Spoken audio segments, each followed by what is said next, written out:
कक्षा 9 के छात्र छात्राओं को मेरा प्रणाम। अद्य अहम पंचम पाठः पाठयामि सुक्तिमौक्तिकम प्रिय वचन रूपी मोसी। इस पाठ में प्रस्तुत अयं पाठ नैतिक शिक्षाणां प्रदाय रूपेण वर्तते। इस पाठ में नैतिक शिक्षा देने वाले के रूप में है। यह पाठ नैतिक शिक्षा देने वाले के रूप में है। अस्मिन् पाठांसे विविध ग्रंथेभ्य, इस पाठ में विभिन्न ग्रंथों में संग्रह करके कृत्वा करके नाना नैतिक शिक्षा बोध पदानि, अनेक प्रकार की शिक्षा को बोध कराने वाले पद्य गृहीतानि सन्ति, लिए गए हैं।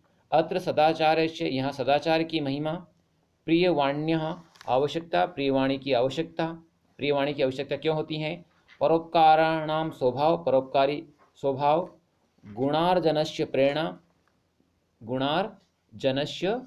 प्रेरणा, गुण ग्रहण की प्रेरणा, मित्रताया स्वरूप, मित्रता का स्वरूप, श्रेष्ठ संगते प्रशंसा, अच्छी संगति की प्रशंसा, तथा च सत्संगते प्रभाव, और सत्संगति का प्रभाव, इत्यादिनां विषयाणाम, इति आदि विषयों का निरूपणम अस्ति, निरूपण है, यानी मतलब लिखा हुआ है।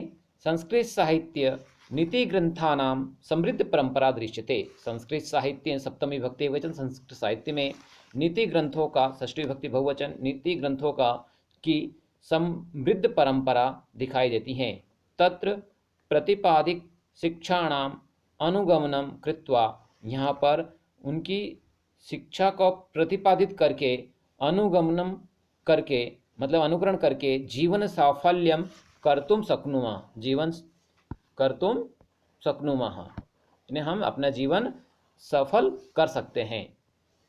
प्रथम श्लोक,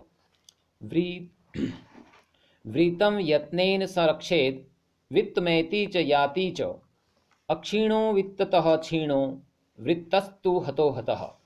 वृत्तम का मतलब होता है चरित्र, यत्नेन यत्न के द्वारा, संरक्षित यानी चरित्र की प्रयत्न पूर्वक रक्षा करनी चाहिए। वित्तमेति च याति च, धन तो आता जाता रहता है, वित्त का मतलब होता है धन, धन तो आता जाता रहता है।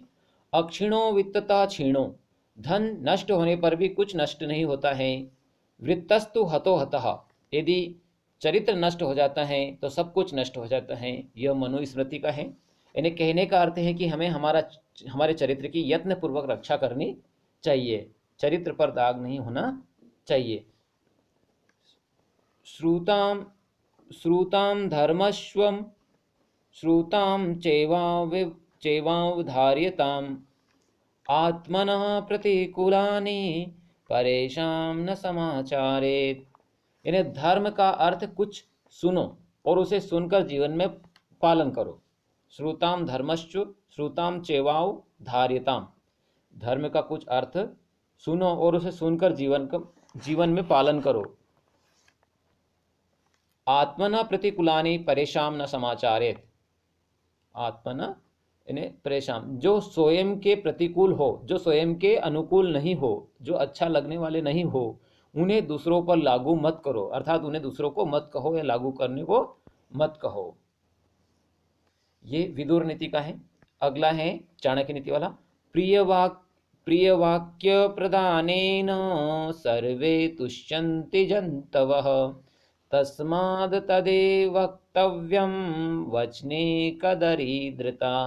मतलब ये जो वाणी होती हैं, प्रिय वाणी, प्रिय वाक्य से सभी जीव जंतु संतुष्ट होते हैं। सभी जीव जंतु यानी अच्छे बोलने पर मनुष्य ही नहीं, सभी प्राणियों को अच्छा लगता है। तस्माद् तदेव वक्तव्यम वचने का दरिद्रता, फिर ऐसे वचन हमेशा बोलना चाहिए, ऐसे वचन हमें हमेशा बोलने चाहिए। इसमें दरिद्रता ने कंजूसी नहीं करनी चाहिए। मतलब इसमें फिर कंजूसी क्यों, अर्थात सभी प्रिय वचन सभी को अच्छे लगते हैं, इसलिए हमेशा हमें प्रिय वचन बोलना चाहिए। और प्रिय वचन बोलने में फिर कंजूसी क्यों, अर्थात कंजूसी नहीं करना चाहिए।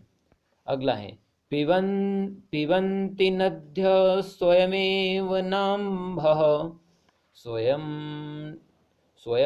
न खादन्ति फलानि वृक्षः, नादन्ति सस्यं खलु वारिवाह परोपकाराय संतां विभूतय। अब यहाँ पर ये सुभाषित रत्न भंडारगारम से लिया गया है। यहाँ पर क्या कहा गया है, मतलब यहाँ पर जो महापुरुष हैं, संत जो लोग होते हैं उनकी महिमा के बारे में बताया गया है। उससे पहले कि नदियाँ कभी अपना जल नहीं पीती और वृक्ष स्वयं अपना फल नहीं खाते हैं। वारिवाहा मतलब बादल, वारीधर बादल, वारिवाहा, और बादल फसल नहीं खाते, मतलब बादल बरसात करते हैं, जो फसल उगती हैं, लेकिन वो बादल नहीं खाते। ऐसा कि नदियाँ कभी अपना जल नहीं पीती, वृक्ष कभी फल नहीं खाते, और वारीधर मतलब बादल कभी फसल नहीं खाते। ठीक उसी प्रकार संत परोपकार के लिए ही होते हैं, संत परोपकार के लिए ही होते हैं, अर्थात उनके द्वारा जो किया गया कार्य वो परोपकार के लिए होता है, स्वयं के लिए नहीं। अगला, गुणेष्वेव कर्तव्य प्रयत्न पुरुषे सदा गुणयुक्तो दरिद्रोपि नेश्वरेर गुणेशमः। कहने का अर्थ यहाँ पर है कि पुरुषों को हमेशा अच्छे कार्यों में प्रयत्नशील रहना चाहिए। पुरुष यानी पुरुषों के द्वारा, सदा यानी पुरुषों के द्वारा, सदा यानी हमेशा, प्रयत्न यानी प्रयत्न करना चाहिए, कर्तव्य यानी कार्य, है ना।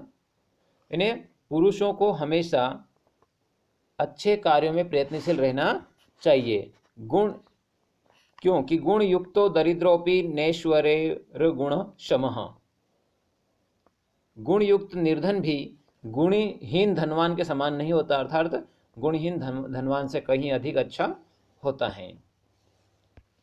आरंभ गुरुवि चैणी क्रमेण लध्वी पुरा वृद्धमती च पश्चात दीनश पूर्वार्ध परार्ध भीना छायेव मैत्री खल सज्जनानाम। ये नीति शतम का है। इसमें क्या बताया गया है कि आरंभ यानी दुर्जनों की मित्रता प्रारंभ के दिनों में पूर्वार्ध की छाया के समान होती हैं, सुबह की छाया के समान होती हैं, लंबी, किंतु बाद में क्रमशः घटती जाती हैं। बाद में क्या होती हैं? क्रमशः लगातार घटती जाती हैं। लेकिन सज्जनों की मित्रता प्रारंभ में छोटी होती है, किंतु बाद में बढ़ती जाती हैं। ये नीति शतम का था। अगला है, यत्रापि कुत्रापि गता भवेयु हंसा महिम मंडलनाय हानिस्तु तेषां हि सरोवरणाम् एषां मरालयः सह विप्रयोगः। यहाँ पर जो हंस है उसकी महिमा के बारे में बताया गया है कि हंस पक्षी जहाँ कहीं भी जाते हैं पृथ्वी की शोभा ही बढ़ाते हैं। हानि तो उन सरोवरों की होती है जिनसे हंसों का वियोग होता है। इन्हें अच्छे लोग यदि जहाँ रहते हैं उस सभा की शोभा बढ़ जाती है। जहाँ जिस सभा में अच्छे लोग जाते हैं उस सभा की शोभा बढ़ जाती है, और जहाँ से उनकी कमी होती है वहीं उस स्थान की हानि होती है, अर्थात उसे वियोग सहना पड़ता है। यहाँ पर अच्छे लोगों के बारे में बताया गया है। अगला, गुणा गुणगेषु गुणा भवन्ति ते निर्गुण्यं प्राप्य भवन्ति दोषः अस्वादितो यः प्रभन्ति नद्यः समुद्रमासाद्य भवन्त अपयः। यहाँ पर कहने का अर्थ है कि गुणा गुणगेषु गुणा भवन्ति। गुणी व्यक्ति के पास यदि कोई गुणी व्यक्ति जाता है तो वह और गुणवान हो जाता है, और वही गुणी व्यक्ति यदि निर्गुण व्यक्ति के पास जाता है, गुण रहित व्यक्ति के पास जाता है, तो उसमें दोष आ जाते हैं। जिस प्रकार की नदियां प्रारंभ में मीठे जल वाली होकर के बहती हैं, लेकिन समुद्र में जाने के बाद में वही जल अपेय हो जाता है, ना पीने योग्य हो जाता है। इसका अर्थ है, इसका भावार्थ है कि हमें हमेशा अच्छे लोगों की संगति करना चाहिए। यदि अच्छे लोगों की संगति करेंगे तो और अच्छे गुण आएंगे, और यदि हम गलत व्यक्ति की संगति करेंगे तो हम में भी दोष आ जाएंगे। अर्थात हमें अच्छे लोगों की संगति करना चाहिए। इस प्रकार ये सुभाषितानी जो पाठ है वो समाप्त होता है। आशा है कि आपको समझ में आया होगा। आप प्रेम पूर्वक और इस वीडियो को पढ़ना, समझना। कहीं यदि समझ में नहीं आता है तो आप व्हाट्सएप के माध्यम से या कमेंट के माध्यम से मुझे बता सकते हैं। जय हिंद, जय भारत।